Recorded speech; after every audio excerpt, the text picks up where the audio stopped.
Hello, everybody. Welcome to the Maine Aquaculture Innovation Kitchen in Biddeford, Maine. I'm Emily Whitmore with Maine Aquaculture Innovation Center, and I'm here with Rob, Chef Rob, and Matt, Farmer Matt, for this second episode of Farmers Make It, which is a live stream cooking webinar. A couple of housekeeping things.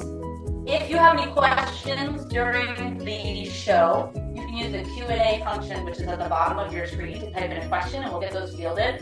And I'm going to let these guys introduce themselves. And this episode is about the blue mussel.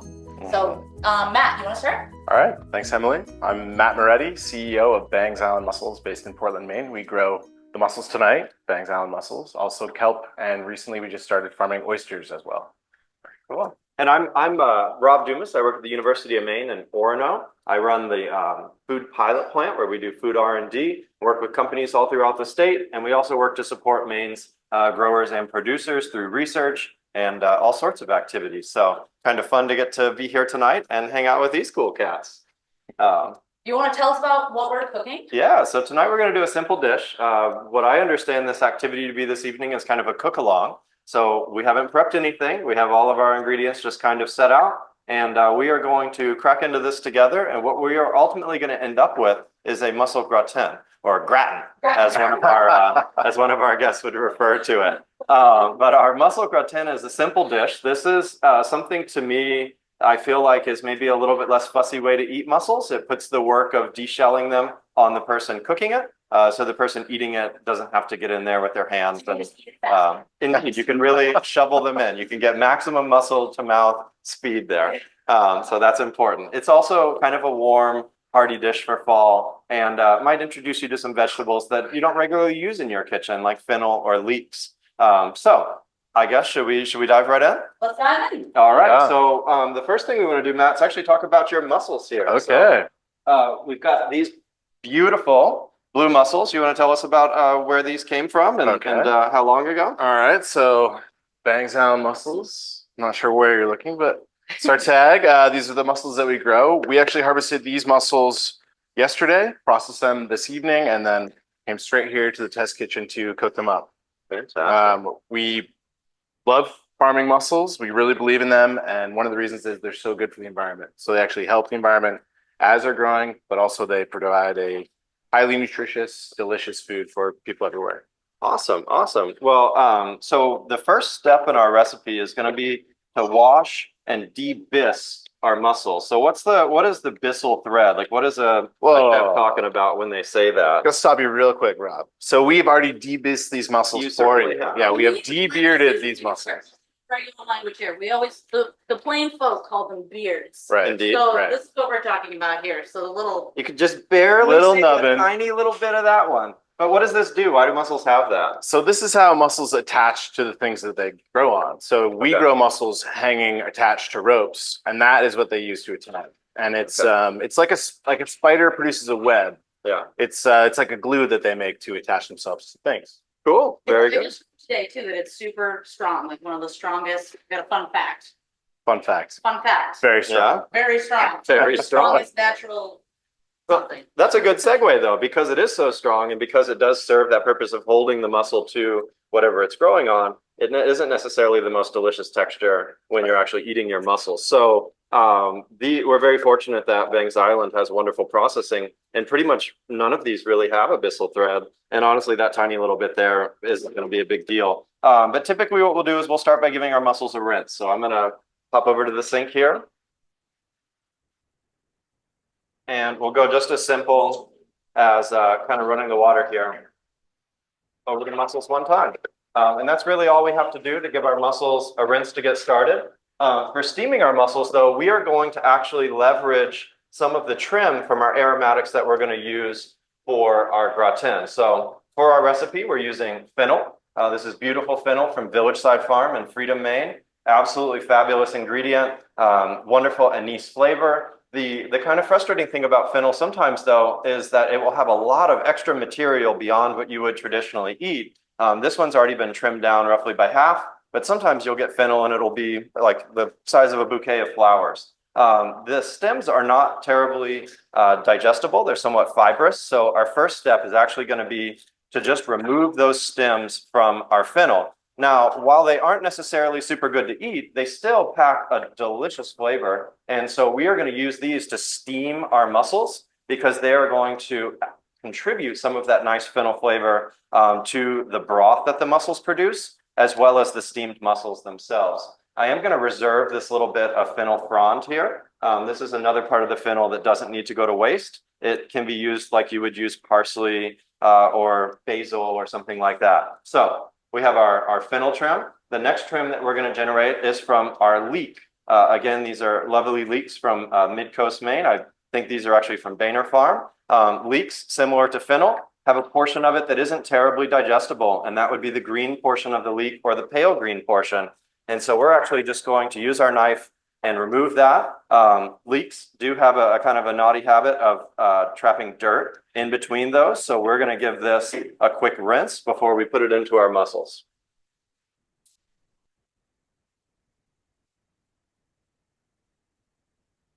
All right. All about that zero waste cooking these days, right? And then lastly, we have our celery. We're just going to need a couple of ribs of celery for this today. And again, I think just so we have uniform cuts, we'll begin by removing the top and the bottom of our celery. And what we've done here, we've created our mise en place, right? That concept of having everything in its place. Our washed mussels, our trimmed aromatics, our other ingredients that we need for this portion are our butter and our wine. The last bit that we need is our pan on the stove. We're going to use a steep-sided saute for this that we have a matching lid for. So hopefully at home you got the equipment and ingredient list and you're keeping up. I can't see you, so if you're already falling behind, I apologize. But what we're going to do is we're going to crack the heat on our skillet here. And this is my first time using this stove, so bear with me. If I expect it to get hot and it doesn't, I apologize in advance. A little bit about our ingredients. So we're using a simple white wine here, a Sauvignon Blanc. I like Sauvignon Blanc or Pinot Grigio for cooking, especially for seafood. I like a white wine typically. Chardonnay is okay too. What you want to avoid is getting into Chardonnays that have a deep kind of tannic or oaky undertone to them. That can carry through into the finished dish and leave kind of a bitter element to it. But Sauvignon Blanc has never steered me wrong. Butter, we're using fabulous Kate's butter. We are going to do unsalted butter. That'll help us as cooks kind of control the amount of salt that we're adding into this. So while we're waiting for our pan to heat up, Matt, what's your favorite way to cook your mussels? Oh, I'm so glad you asked, Rob. It's a lot easier than this tonight. So if you don't have the time, you can try this out. But the simplest, most pure form of mussel cooking that I've ever encountered is actually to microwave mussels. It sounds crazy, but you can try it. You can put just a handful of mussels in a mug, throw in the microwave for a minute, steam them, and they come out perfect, open, and it's the most pure form of mussel you can have. Typically, when you're cooking mussels, you do it with all kinds of other flavors, which are great, but you can also like cover the actual mussel flavor. So steamed mussels in the microwave with nothing else is like pure mussel perfection. All right, very cool. So if at home you've fallen terribly behind on the recipe already, just stick the container in the microwave. What do you think, 3 minutes, something like that? 1 minute. 1 minute. Not the whole container, just a little bit at a time. Just a few at a time, and you'll be able to keep up. So I can hear our butter is starting to bubble and sizzle here with our leeks and our fennel and our celery. We're going to go ahead and go in with our mussels. And we've got about 2.5 pounds of mussels here. And so that's going to fill up my pan very nicely. It's nestling on top of that bed of aromatics. I have to tell you, if I was ever going to be cooked, this wouldn't be a bad way to go, right? Nestled into some simmering aromatics and then steamed in wine. Doesn't sound too bad. So again, we're just kind of, this is home cooking here. We're not trying to be too fussy and measure everything out to the gram. It's actually kind of refreshing. My work at Maine, because we're an R&D lab, everything is measured and everything is so precise, and like, this is not measured, right? We're gonna go in with what I'm gonna call about a 1/4 cup of wine here. And that's gonna provide some steam. As we think about the way that heat energy transfers, steam's a really effective conductor of heat energy. It's gonna move that heat into the mussels very quickly in a way that direct conduction or sitting kind of on the bottom of that pan just won't be able to equal. So in addition to making these cook more efficiently and more quickly, it's also going to add some delicious flavor. White wine brings some acidity, brings some nice flavor. So while these are steaming, do we have a short video that's going to take us to the farm? Yesterday, and we compiled a little bit of video footage of our trip. So Cindy's gonna play our video.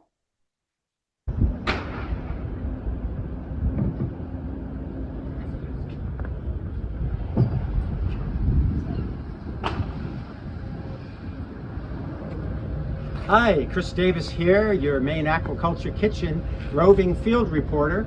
Today we're at Bangs Island Mussel Company, where we're learning about how they farm these mussels that are just delicious.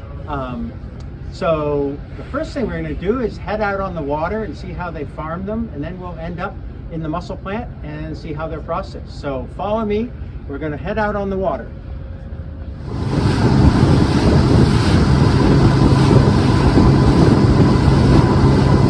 This is one of our lease sites where we grow mussels. We have 6 mussel rafts here. The harvest crew is out here right now harvesting mussels for today's harvest. I think we're looking for about 6,000 pounds. And this is the first half of the harvest that we see out here on the water, where we bring the boat out, we pull the lines onto the boat, we strip the mussels off the lines, run them through our first set of processing equipment, pack them on, and then pack them on ice in insulated bins to bring them back to shore for the finishing touches. Here we are approaching the mussel raft, and you can see those wooden timbers across the top are supporting about close to 500 mussel droppers, each of which is probably 35 feet long or so, covered in mussels. You can also see around the perimeter of the raft that yellow netting. That's a predator net, and it's there to keep predators such as eider ducks from swimming in and eating the mussels. Did you know that one eider duck can eat close to its own weight in mussels every day? So it's really important to keep those mussels safe. All right. Tell us about what you're standing on. This is the mussel raft. We're at Bangs Island Mussels. This is one of the Bangs Island Mussels mussel rafts. It's a large floating platform, 40 by 40 feet. There's 2 right here, 4 over there. On this one lease site, which is about 5 acres, we have 6 mussel rafts. So pretty concise usage of space. Raft is a floating platform that its entire purpose is to hold ropes that grow mussels. These ropes right here. So these ropes hang down in the water 35 feet. And oh yeah. Oh yeah. Okay. And the mussels grow on them just like that. They're heavy. Yeah. Oh yeah. I was gonna say don't pull a mussel, but now I said it. Oh, there it is. I did it. All right.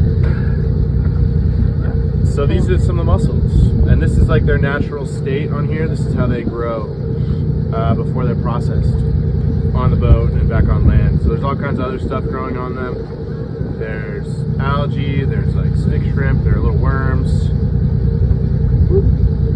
Cute. anemones, barnacles, other mussels, like seed-sized mussels like this, and then market size. Yeah, so a whole bunch of different stuff. Cool. Yeah.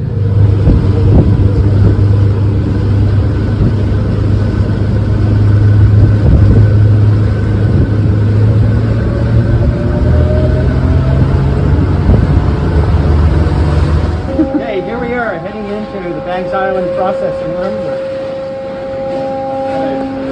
It's gonna be loud. Hey.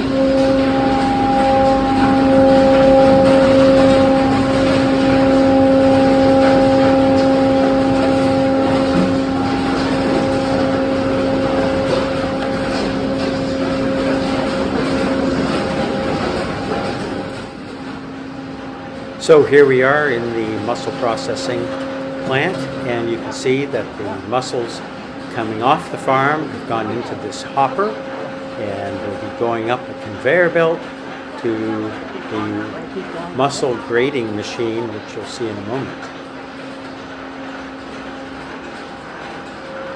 The grating machine is composed of a number of rotating rods that allow mussels to drop through as they pass along. And depending on how large they are, they will drop through at different portions of the machine. Now they're going up the conveyor, and you can see that these mussels still have the byssal thread or the beard attached. The next step in the process will be to remove the byssal thread. This is done by passing the mussels over a series of counter-rotating knurled rods which grab the byssal thread and remove it from the mussel.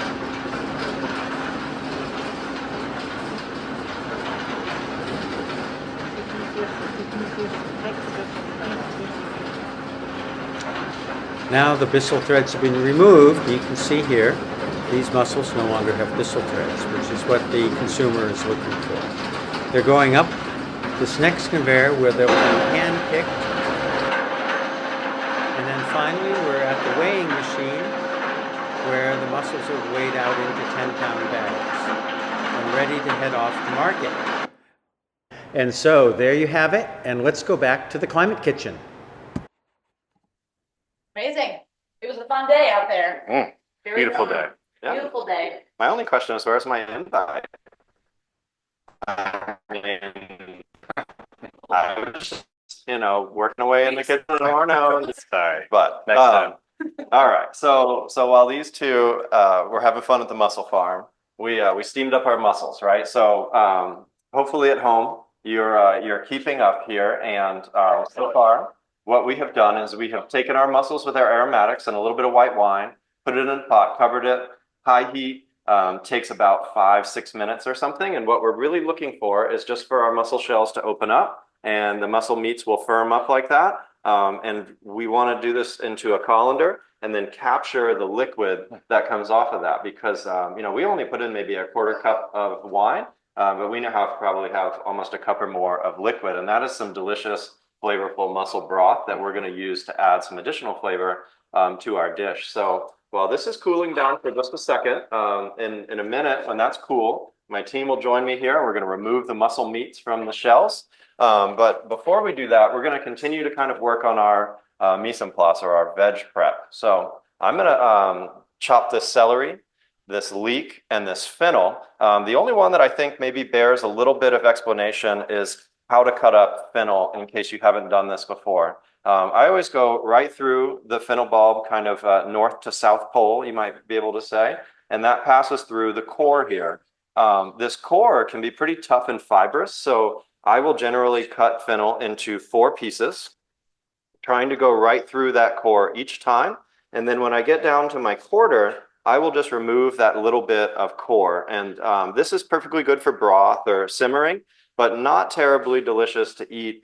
Can be a little bit tough and a little bit fibrous. And depending on where you bought your fennel, the outermost leaf of it might be really kind of brown and gnarly. If it is, you can discard it. This one still passes muster for me and will be just fine. From here, it's kind of choose your own adventure. Fennel bulbs are all unique and different. No two are ever the same. So feel free to go across it like that, or to cut it into longer strips. But the goal here is what we're going to say is thin to win. Right? We don't want to have one piece that's quite thin and one piece that's quite thick. Having some degree of consistency in your slices is going to help it cook more evenly, and that's going to yield a better tasting finished dish. So I'm going to cut up the fennel and then the leek and the celery.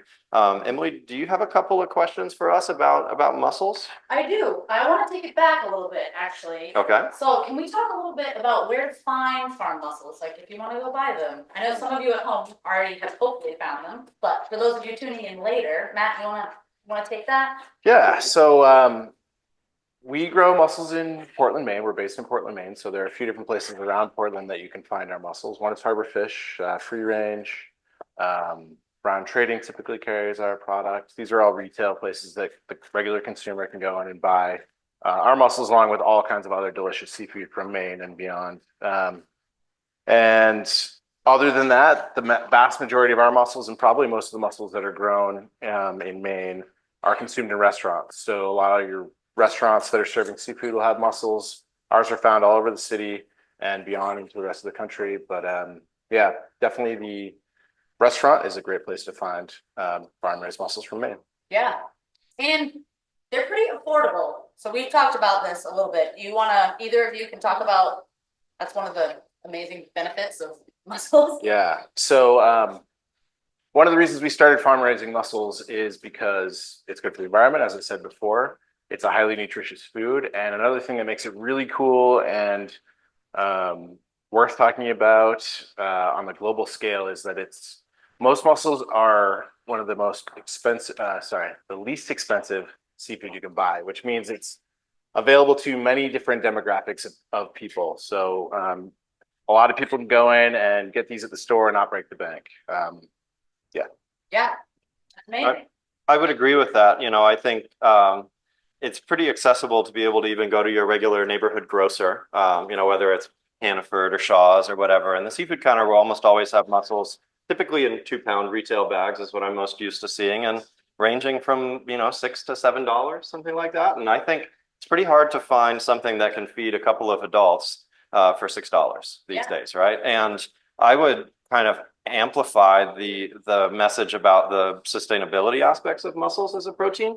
You know, as we are all thinking about how to feed ourselves, if you kind of juxtapose mussel production as a form of protein production happening in water with terrestrial protein production, right? So if we're talking about beef or cows, you know, or pork or chicken, there's some pretty significant differences in terms of the environmental impacts there, and the land use and the water use. And I would also highlight that one of the coolest things about bivalves is they're having a net positive impact on the environment they're being produced in, which there aren't a whole lot of you know, forms of protein production that you can say that. So in addition to the economy, I think there's also really something to the sustainability of mussels as an everyday protein. And I've pushed back on go find them in restaurants. I say cook them at home. Yeah. Start eating mussels, you know, once, twice a week as a way to fight that inflation, feed your family, and make good choices for the environment. So if you're looking for a salesperson.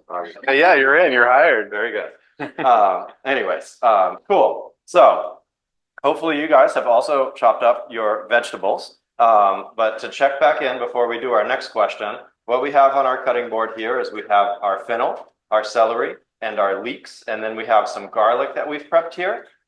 If you look ahead in the recipe, we're also going to make some brown butter crispy breadcrumbs. And I'm a big fan of texture. I think one of the things that really can set a dish apart or make it really craveable is having a little bit of crunch. And so for this dish where it's creamy and rich, we're going to do a little bit of crispy breadcrumbs on top of it. And to add some flavor to those crispy breadcrumbs, we're going to prep a little bit of thyme, lemon zest, and then we'll do just a little bit of panko breadcrumbs and butter with that. So if you haven't worked with thyme before, you can buy thyme in the grocery store. It comes in little cartons, or you can actually grow thyme quite easily at home. It's a perennial plant, even here in Maine. And the trick with thyme is that this is kind of a recurring theme tonight. There's a tough fibrous part that you don't want to eat, right? And so that's the stem. And so what you will do is just run your fingers right down the stem and remove the little leaves from the thyme. I love this task. It's like aromatherapy. You know, you get to really enjoy the smell of the thyme while you're doing it. And this time doing it. That's right. That's right. And just really enjoy it. Take in the sights, smells, sounds of cooking, right?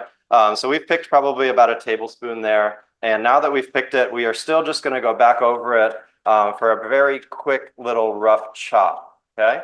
And then our last thing that we need to prep is our lemon. And for our lemon, in my opinion, there is no kitchen tool that is as useful for zesting as a microplane. If you don't have a microplane, I would maybe use your box grater or something like that. The beauty of the microplane is you can hold it above the lemon and do the microplane over the lemon rather than the lemon over the microplane. The tendency that cooks have when they do the lemon over the microplane is you push quite hard and you go well beyond the zest and you get down into the pith, and then your lemon zest tastes kind of bitter or sour. By doing just the weight of the microplane on top of the lemon, you only really get that most exterior layer where all of those yummy kind of essential oils and volatile flavor compounds are at, and you leave all that bitter pith behind. So we don't. Doing it wrong the whole time. I did it wrong for years, at least like 15 years. One of my French chefs, Andre, set me straight on that. He said, what are you doing? You're zesting the lemon like an idiot. And I'm like, oh, I was like, okay. So I learned. I correct people a little bit nicer than Andre corrected me. But yeah, all right. So we've got a little bit of lemon zest there. We've got a little bit of time. So let's check in on our mise en place, right? We have our steamed mussels. We have our prepped vegetables. I've already measured out my breadcrumbs here. I know you guys are going to cry foul that I'm cheating a little bit, that I had some of these things pre-measured, but yeah, we're gonna keep up as best we can. Okay, so I'm gonna ask my two lovely kitchen counterparts here to help me out by shelling our mussels, and I'll give a little demonstration on what we're gonna do for that. We actually need one more container here for your mussel shells to go into. Perfect. I had it already. Look at that. So our steamed mussels, again, we're looking to just kind of gently cook these. I think one of the places that home cooks go wrong is they keep steaming them and keep steaming them forever, trying to wait for that one that just won't open. And in the process, they turn all the other ones into terrible little bits of bubble gum, right? This is a beautiful mussel. Matt seems to some of the best mussels in Maine, in my opinion. And what I like about them is they're big and full and delicious, unlike the ones that come from our little further north, right? And so big, beautiful mussel, properly cooked, so it's still tender. We don't want mussels to get really tough and chewy, right? And I think they get tough and chewy when we overcook them. Mussels, similar to all the other bivalves, they have a little adductor muscle, and that is what attaches them to their shell. You just need to shear that little bit of adductor, and so very easily you can do it with your finger. You can also do it with another mussel shell if that is preferable to you, or you can do it with a spoon. And so I know you guys are gonna do wonderful at this task. And that adductor muscle is actually quite delicious too. Oh yeah, Yeah. yeah. It's like a mini little scallop, right? That's right. Yeah. I want to do the trick here with the Shell shell. trick. Yeah. Scraper trick. The scraper trick. Okay, so while my friends here are working on that, I'm gonna go ahead and make our brown butter breadcrumbs. And so we've got a saute pan here that we have heated up on our stove. I'm gonna heat that up over like a medium-low heat. And I'm gonna go into that with 2 to 3 tablespoons of butter here. So we'll do 2 tablespoons to start. And we're gonna let that butter fully melt. The goal with letting the butter melt is that the milk solids will actually start to brown, and they'll start to develop a little bit richer, nuttier flavor. That's really, I think, amps up the whole butter experience in a nice way.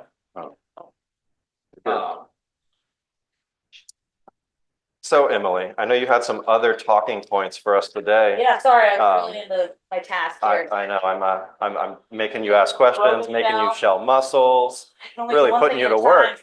No, I do have more questions. So back to talking about where to buy them. What about, are they available all year? Oh yeah, for me, right? Yes, the farmer over here. Absolutely. So yeah, we grow mussels year round in the snow and the heat and the sun and the rain. We produce mussels when people want mussels, which is always. So we never take a vacation. Amazing. Is there a best time of year? Like, what's your favorite time of year to eat mussel? Yeah, it's interesting. So mussels, like a lot of things you eat, basically they are what they eat. And so the nutritional profile and the flavor profile of mussels varies seasonally. So typically I like eating mussels in the winter. Things are slowing down, the temperature is getting colder, the metabolic rate of mussels is getting lower too, so they tend to last a little bit longer. And they've also been sort of plumping themselves up, starting to plump up again, getting ready to spawn, which means they're a little bit creamier. You said that happens in the winter? It happens in the spring typically. Oh, okay. Things are a little crazy out there right now. It's harder to sort of predict, but it can also happen in the winter. Okay. But they are certainly plumping themselves up to get ready to spawn again. That's what happens to me in the fall. Yeah, I good plump plump. myself in the fall. And oh yeah, so another interesting thing too. So they are what they eat. In the late winter, early spring, there's a phytoplankton bloom. Look at that. It's a monster.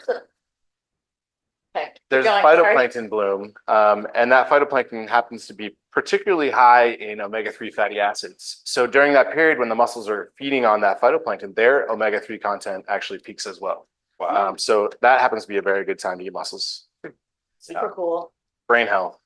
And then, so storing, so say you buy them at the grocery store and you come home, how long, do you have storage tips or how long do you keep them? How long can you tell? There's no like expiration date for our mussels. Typically, you definitely want to keep them cold. Want to keep them in the fridge. Keep them tight. I like to keep them in the bag until I'm ready to eat them. Okay, So the pressure helps keep the mussels closed, which keeps them fresher longer. okay, But yeah, keep them cold, keep them moist if you can. Definitely do not submerge them in water of any kind. not submerge them in water. Do not purge them. That's sort of an old wives' tale out there. Our mussels, most farm-raised mussels, do not need to be purged. They Okay, are perfectly good when you haul them out of the water. No need to purge them, and you can actually do more harm than good. So eat them straight from the bag after cooking them, of course. They will be good to go. all right. And what about, you guys blew my mind when we were talking last time about the cooking them, the myth of the closed mussel being, Oh can yeah, we talk about that? another little old wives' tale. Another wives' tale. So you might be tempted to think that if there's a closed mussel in the batch, then maybe like this one, that it's not good to eat, and people have been saying that for a long time. But typically, it's actually that it didn't quite get cooked enough, so it doesn't open up all the way. If you take all those closed mussels, cook them a little bit longer, mostly they'll open up and be good to go. Okay, Yeah. but we're cooking them again, so. Yeah, so if they're still needing just a little bit longer, that's okay. They're going to finish up in our cream. I would say the one thing you do want to look out for as a consumer is a mussel that has a broken shell. And the mussel meat is looking kind of scraggly or dried out. Sometimes that happens when they're in the processing, and you could have one that's been dead in the bag for a little while. But because Bangs Island are such an incredibly premium product, we didn't have a single broken or dead mussel in this bag. So we don't get to show you that. Yeah, that's right. So fantastic. How are we doing back there? We're doing well. So we've got our breadcrumbs have Yeah. gone into our butter back here. And it's smelling good in here. There's nothing quite like the smell of toasting butter. These are getting nice and hot and a little crispy. And in just a second, we will add in our aromatics. And that would be our lemon zest and our thyme. We don't want to add this right at the very beginning because like many flavors, they're somewhat ephemeral, right? And as you apply heat to things, you can smell it and you can drive off those volatile flavor compounds. So for a lot of things, adding it kind of closer to the end is going to preserve that flavor a little bit. And so we're pretty close on that. Oh my God, look at this one. I've got my pan here that I did my mussels in originally, cleaned out and back on the stove. And this is actually what we're going to make our gratin in. So I'm going to go ahead and turn the heat on for that up to a medium high heat, kind of depending on your home stove. What we want to do is we want to soften these vegetables without necessarily browning or deeply caramelizing them. Yeah, that's another monster mussel there, isn't it? And really beautiful too. Yeah, it's such a gorgeous creamy color. Yeah. Look at this. So Matt, why are some mussels kind of orange and other ones kind of creamy white? So it's actually males and females. So Males and females. so the orange females and the whites. I don't know where to. Right here. Here we go. That's good. Whites are male, and you can think of it like an egg yolk, right? So egg yolk is yellow, and that's the female. Oh, perfect. Yeah. Wow, that's very. And slightly different flavors too. I don't know if you Wait, have a delicate palate, you might be able to figure it out. I well, that's took our pretty tab cool. away before we were done. Uh-oh. And so the orange would just be an accumulation of carotenoids that are just kind of coloring it that way. That's interesting. It's very similar to scallops. I've gotten the opportunity recently to work with a lot of farm scallops, and it's neat that our species of scallop here in Maine has both female and male reproductive, and the same story applies. The males are white and the females are orange. And one of the neat things that if you buy Amazing Maine dayboat scallops, every once in a while you'll get one that the whole adductor is actually kind of orange, and they call those pumpkins. And they're kind of hard to get. A lot of the fishermen will just eat those right on the boat, and they never make it to market. So Do they taste? There you go. Do they taste better? they taste incredibly sweet and delicious, but so do most all fresh Maine scallops. So Can't argue with that. all right, so we've gone in with our thyme and we've gone in with our lemon zest. And if you had smell-o-vision, you would smell that fresh herb and that fresh lemon kind of perfuming the air, which is just fantastic. And so I've tossed that well, and I'm going to set this aside just to kind of cool down. We don't need to cook that anymore. And guys, this pan is hot, so be careful I'm if just you gonna take a are. spoon. Yeah, and eat some of that breadcrumb. Okay, so our pan back here is nice and hot. I'm gonna bring it to the front here and we're gonna go ahead and go in with 2 to 3 tablespoons of butter. We don't need a humongous amount of butter here because if we have too much fat, it will actually kind of cause there to be some fat on top of our sauce. And we're using heavy cream in this, so we really don't need that much fat, guys. It is fall. Yeah. We're trying to plump up. That's right. I am trying to plump up, get my winter insulation on. So we're gonna go in with our fennel, our celery, and our leeks. This is quite a lot of vegetables. So like this is one of those dishes that I feel like not so bad about eating from the perspective that like it is kind of rich and creamy. We're still actually getting in a nice portion of veggies here. We're basically eating a salad. That's right. We're eating a salad dressed in heavy cream. Look at that. So we're gonna go back on the stove with that. And that's going to begin to soften a little bit here. And so I've got my stove turned back on, and that is cooking down. A nice trick for helping your vegetables soften is actually a little pinch of salt. A small pinch of salt will start to pull some of the moisture out of those vegetables. When you were a kid, did you ever sprinkle salt on a slug? I did not. That's You did not? awful. Matt, did you ever do that? No comment. Yes. So Matt, like most young boys, probably tortured a slug at some point by sprinkling salt on it. And just like that slug, that salt is going to start to pull that moisture out of these vegetables and start to soften them up. And most vegetables, as we cook them down, they're going to get a little bit sweeter. Their flavor is going to change. And we're going to get into a place where this is a nice, sweet, kind of creamy vegetable dish. We have our beautiful mussels here, which I'm going to set aside to go in when we add, once we've reduced down our cream a little bit. And I have held off on adding my garlic. That's going to go in as kind of our last thing. Shells. What's your advice, Matt and Emily, on what should a home consumer, is there anything other than going in the waste bin we can do with shells? Take that. I have a little bit of thought. So you could potentially compost them. I believe that works. We produce a little bit of very finely ground mussel shell in the processing process. And I recently put it on my yard and my garden because we have a lot of acid in our soil. I'm hoping that helps. I don't have any proof, but I'm thinking it might help a little bit. I think that there is evidence. Yeah, sort of buffer the acid in the soil a little bit. Also, if you do happen to put them into like a landfill, it's not the end of the world. Totally organic. It's going to sit there. It's going to sequester whatever nutrients are actually making up these shells for quite a long time. So it's not the end of the world. And if you have kids at home, you can take them and clean them, and then they can paint them. Art projects, absolutely. There we go. Yeah, we actually have, I don't know if you've heard at home, somebody in the background here, but Matt is not the only farmer among us. We do have a young farmer. Future farmer. Do you want to meet him? Oh yeah. Future farmer. That's right.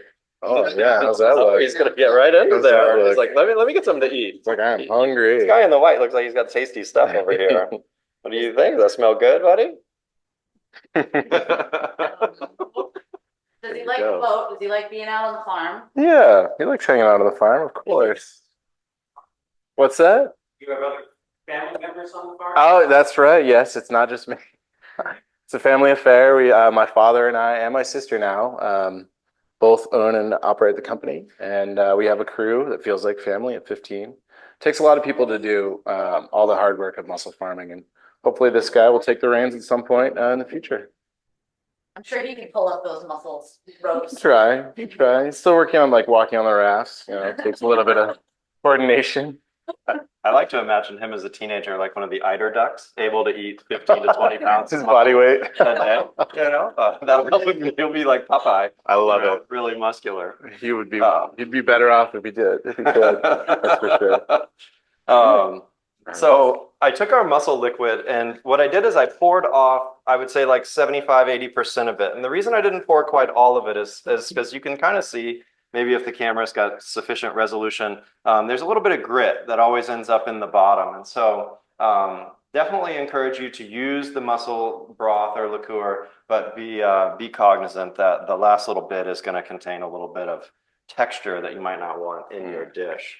And so we're sweating down over here. Stove is working a little slow, but Emily, do you have some more Yeah, I've got questions, I've got so many questions.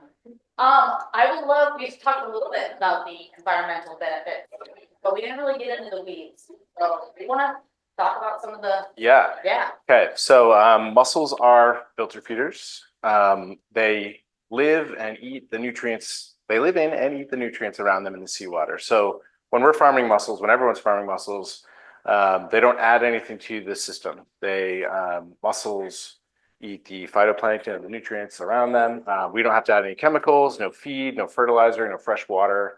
Basically, we provide the optimal environment for the mussels to do what they do best, which is just live in the ocean.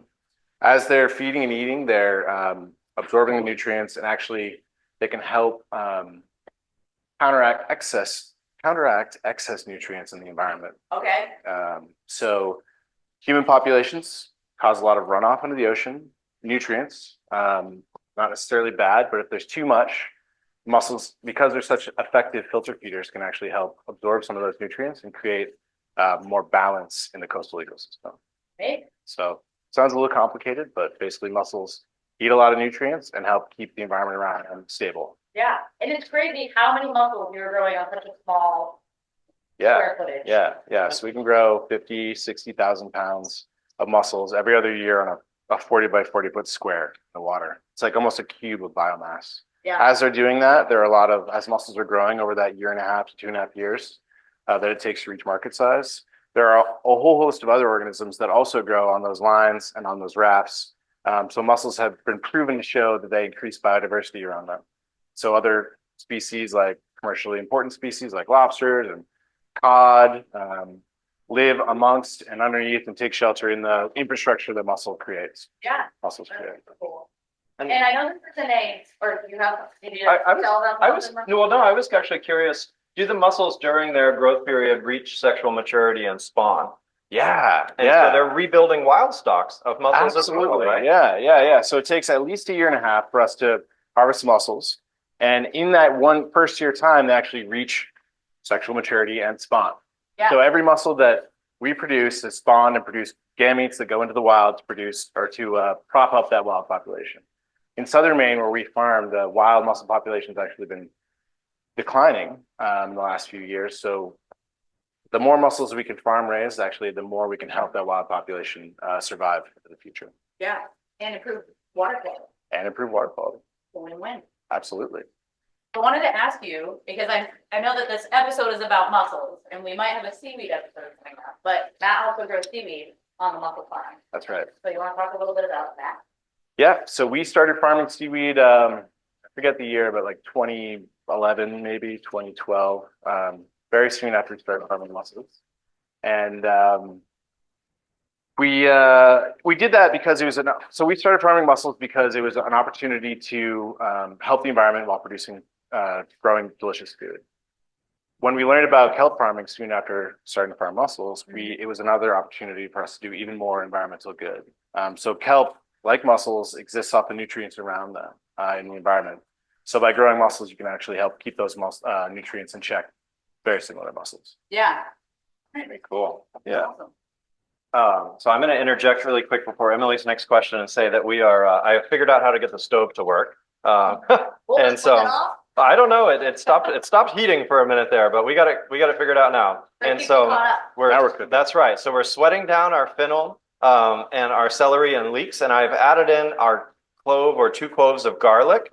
And here at some point, the next question, I'm going to add in a little bit of wine to deglaze, right? And the concept of deglazing is to pick up any of that extra caramelized stuff that's building up on the bottom of the pan. The French refer to that as fond. And I think that's a really easy way to remember that you should be fond of fond because it's going to help build flavor in your dish. And wine is a wonderful way to deglaze that fond. But if you are not into the wine, you can use a little bit of your mussel broth to deglaze as well. And actually that will kind of super concentrate your mussel broth down a little bit as well, further amplifying the flavor of that. So I'm going to add the wine and reduce, and then, yeah, we'll keep the conversation going. All right. I wanted to ask about some of the health benefits, and I know we all 3 of us were talking about this a couple weeks back, but you want to talk a little bit about My mussels are good for you to eat. Yeah, high in protein. I mentioned the omega-3 fatty acids before. Lots of omega-3 fatty acids. What else? They're low in calories. I mean, they're a fantastic meat choice. Yeah. They're also like fantastic for the environment. Every time you choose to eat something like a mussel, something like sustainably grown in the ocean over some other types of protein, you're not only helping yourself and your body, but also the world around you, which is a plus. Yeah. You can't go wrong. Yeah. Awesome. And I'm sure as a young parent that you want to feed your kids things that are great for them. I happen to have read some research recently that seafood boosts brain development in children. So choosing to feed your kid a sustainable, high quality protein like Bangs Island mussels might make them smarter. They might even get into Harvard or something. There you go. But they should go to UMaine, obviously. All right, so we've added our wine and we deglazed a little bit. We're going to cook our wine until it's pretty much gone.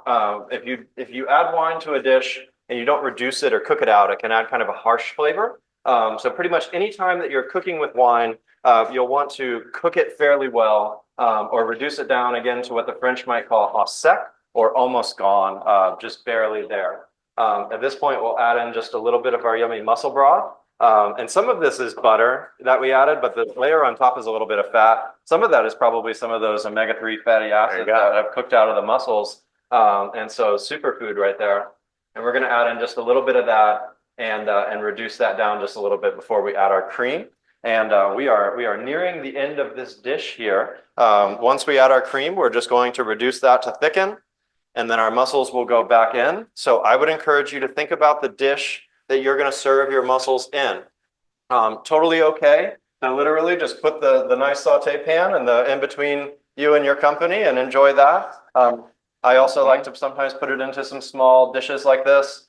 Chefs are very thoughtful about making sure that the dish that the food is going in is warm. So if you have a toaster oven or something at home, this is certainly a nice place to just warm that up a little bit. So I'm going to pop this in this oven here and let these hang out for just a minute. I will put that on warm. Perfect. And let's see if I can actually hit start here. Okay, I think we did. All right. Going in with the cream and reducing. So you said the wine is going to be almost gone when it's done. It is. It'll just be a flavor.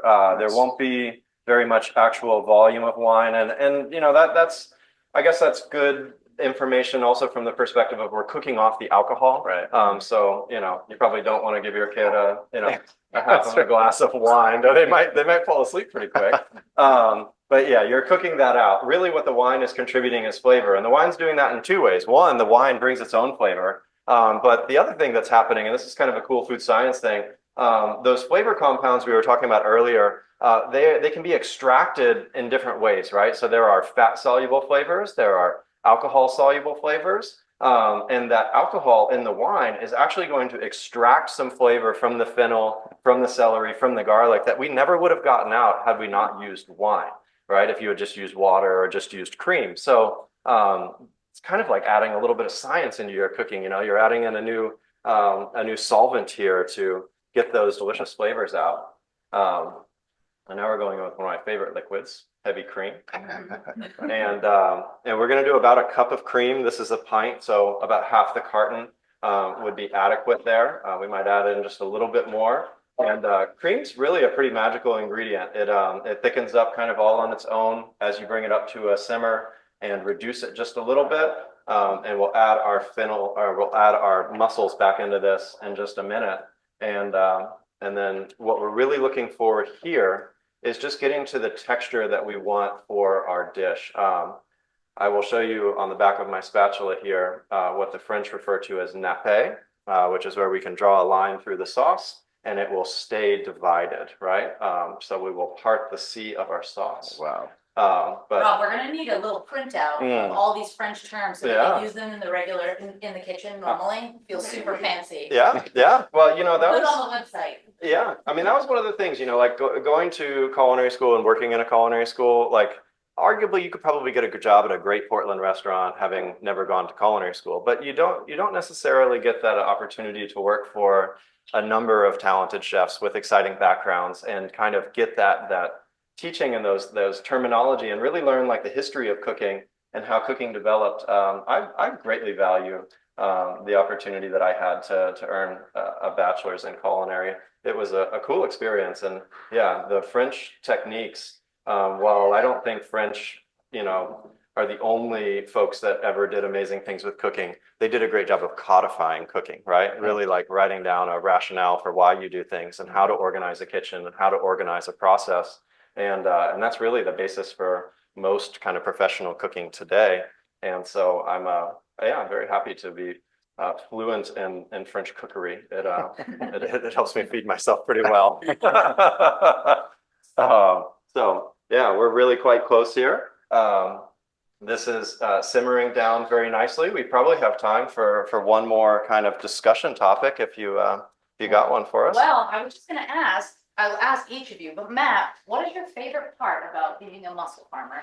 Oh, it's the potential to do good, really. I mean, that's why we started. That's why we work so hard. That's why we push forward into the future. Like it's potential to do good, and the better you do, the bigger you can scale up and the more good you can do. And that's it. That's the whole foundation. That's the reason. Yeah. I think Henry agrees. I hope so. Yeah, I hope so. And Rob, I wanted to ask you, what's your favorite part about cooking with farmed seafood? Yeah, so I think that what is so exciting about farmed seafood is kind of what I was touching on earlier. This is a method of producing protein that is having a positive impact on the environment. When you're living in Maine and you're eating it close to home, it probably has like almost a carbon neutral or carbon negative overall footprint, though, we have scientist Chris here who could probably say that there may need to be some data there, Rob. But ultimately, this is just a super good choice. It's also incredibly delicious, right? And I think that's the other part of cooking with farm seafood from Maine. You really don't find, such clean, fresh, bright flavors in seafood that's coming from away, right? When it's having to travel to get to you, it's sometimes going through a freezing and a thawing process. Not that frozen seafood is bad by any means. It just typically means it's had to travel a little bit further to get to you. So I love Maine's farm seafood, and I love supporting Maine's, aquaculturists. I think, just like Matt said, it's about his ideals and his values. That's a beautiful thing to get to support a business like that wants to take good care of the water and not just make as much money as possible, And so when I have the choice to spend my food dollars, that's the kind of place that I want those to go. Thanks, Rob. So as I wax poetically about my adoration for Matt, our sauce has reached its sufficient thickness here. And and I said I would show you guys the nappe. Yeah, and so I want to see that. We'll dip our spatula in, and you'll see as we run our finger through it, the sauce stays divided, right? Oh, wow. And so that means we have achieved sufficient thickness, and I have also dripped cream on the floor here in the Innovation Center kitchen. So I have christened it with my contribution. We're going to go in with our mussels. And again, just like we didn't want to overcook our mussels earlier, we don't want to overcook them again here. And so they're going to go into our pan, and we're going to bring this just back up to a simmer. And then we will go ahead and put this into our serving with our breadcrumbs. We're at about a medium heat here. To serve this dish, we're going to serve this very simply with a little bit of crusty bread. And I've got a fabulous loaf of Brazen Baking's Maine wheat bread. Just like we've got really cool shellfish here in Maine, we've got incredible grains and wheat. And so this is sourdough bread. We're going to go just kind of right through the middle and cut ourselves a nice, beautiful slice of that. And see, beautiful, natural, slow fermentation. A little bit of butter in our skillet that warm up. And then the last thing that we'll serve with this is a little bit of salad. I think it's nice to have some greens to kind of break up that heavy, rich dish and have a little contrast for your palate. And we are going to make a super fast, super easy vinaigrette here. We've got just a tiny bit of mustard. And we are going to add in a little bit of olive oil and a little bit of lemon juice. And when we're making a quick vinaigrette, we'll always add our mustard, which is our emulsifier, to our pot first. And then we will add in just a little bit of olive oil. Typically, you're looking for like a 3-to-1 ratio. And this is a very simple dressing. You can definitely get a lot fancier than this. But again, very simple. Just going to whisk that together very quickly there. And then go in with a little bit. That's probably terrible on the audio, isn't it? Sorry about that. We'll go in with just a little bit of olive oil, trying not to overwhelm. Okay, and we'll dress our greens lightly with, plate them up in a bowl. Our mussels have heated through back here, and our bread is toasting up. And so, are we doing Q&A, Emily? Yeah, do we have any questions? See, we're good? Good. All right. No questions, man. We are thorough Very presenters, my friends. Henry, questions? Oh, Yeah. My kids don't eat anything right now. Funny. Henry's tried mussels. Yeah. He's okay. He's okay with them. He's on the fence with them for the moment. He's still working on chewing, so. Yeah. Yeah, they probably could kind of be like a little bit of a choking hazard for a very small Yeah, kid. gotta mush them up a little bit. Yeah, that makes sense. That's fair. That's fair. Maybe cut them up a little bit. Yeah. All right. So we are coming back up back here. We'll plate up in just a second. And I'm going to get my big spoon. We'll use this one to toss our greens really quickly here. And our mustard vinaigrette, mustard and lemon. This will be just kind of nice and bright. Smells as amazing in all of your kitchens. Yeah. I wonder if folks are really cooking along and how they're doing if they are. Yeah, feels pretty good. Have a little question in there or just a comment about how your dish is coming along. All right. We have a nice plate here for our salad that we've dressed with our bracing vinaigrette here. Again, kind of thinking about composition of flavor, having something acidic and bright as a counterpoint to something rich and fatty is always kind of a nice way to relieve your palate a little bit. You can get a little fatigue eating very rich stuff. So nice little bit of salad in our plate there. And then let's go ahead and plate up some mussels in our next plate here.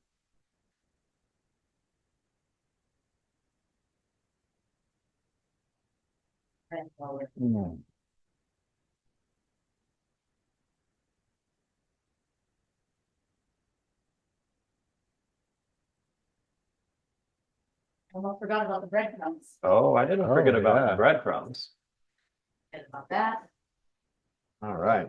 We've got our beautiful mussel gratin here, and we'll shower our crispy breadcrumbs all over the top of that, and that'll add some nice texture and flavor. I think at this point we're probably right on 6 o'clock. Look at that. Nice work. You're a pro. So I would say if there's any questions, probably now's the time, because in a minute we're all going to be eating mussels. Yes. Yeah, we'll tune in next time in February. We are having our next episode about seaweed. Thanks for joining. And yeah. Yeah. See you next time.